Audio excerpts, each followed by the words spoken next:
multikultural. Jadi bangsa Indonesia adalah bangsa yang terdiri dari berbagai suku bangsa.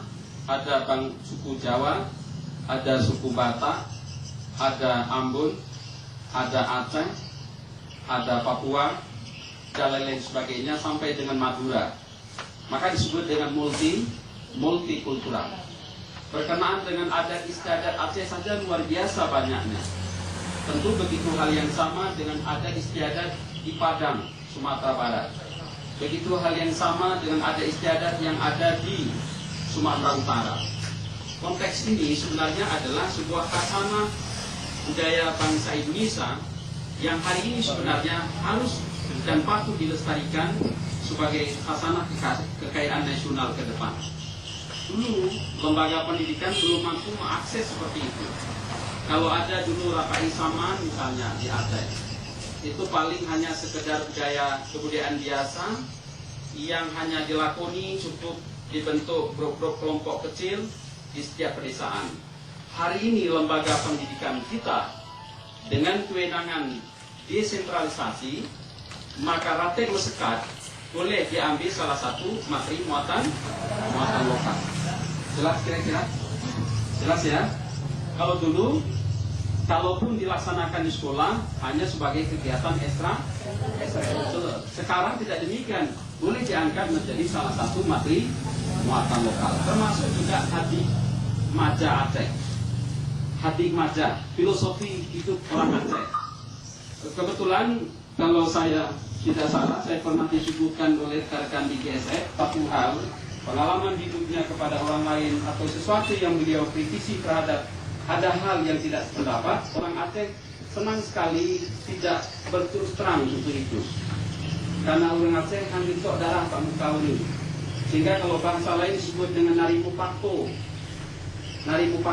atau disebut dengan Hadik Maja. Kalau kita coba ungkapkan salah satu Hadik Maja di sini, jak lagi jak langai, du lagi du are, plung lagi plung nye, baru saheh bijaksana.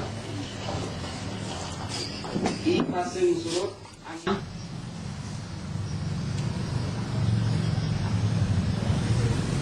Dari sendiri madrasah seperti itu di bawah koordinasi dan supervisi Dinas Pendidikan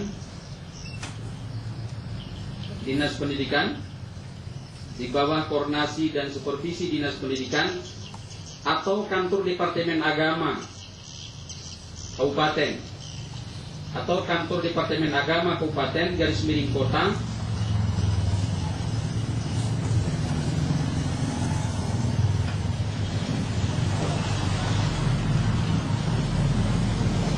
kota untuk pendidikan dasar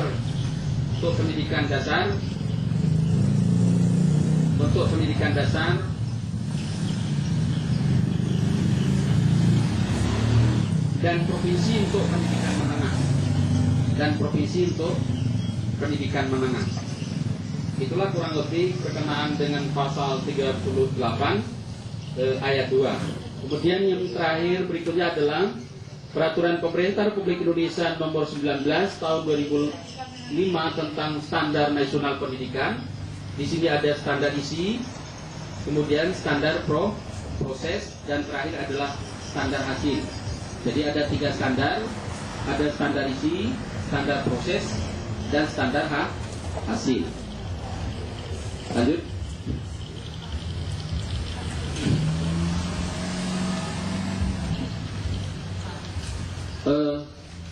Ibu sekalian silakan buka tentang materi mulok. Jadi ada sebagian yang barangkali tidak saya jelaskan karena saya pikir sudah bisa dibaca. Saya hanya barangkali menjelaskan kira-kira yang tidak dipahami saja begitu.